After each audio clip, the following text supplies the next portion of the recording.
আমার ভাই হসপিটালাইজ, সে আইসিইউতে আছে। আপনারা সকলেই প্রত্যেকটা মসজিদ মন্দিরে গির্জায় তার জন্য দোয়া করবেন। আমরা তার জন্য দোয়ার আহ্বান জানাই।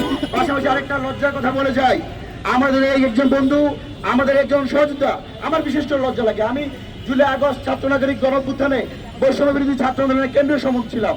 আমাদের একজন সমন্বয়ক, তিনি ছাত্র প্রতিনিধি হয়েছেন, ১.৫ বছর উপদেষ্টা ছিলেন, গত পরশুদিন উপদেষ্টা থেকে পদত্যাগ করেছেন।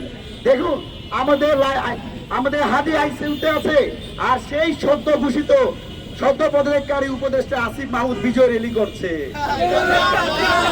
আমরা দেখেছি আমাদের হৃদয় রক্তকরণ হচ্ছে, আর তারা বসে বসে তামাশা দেখছে।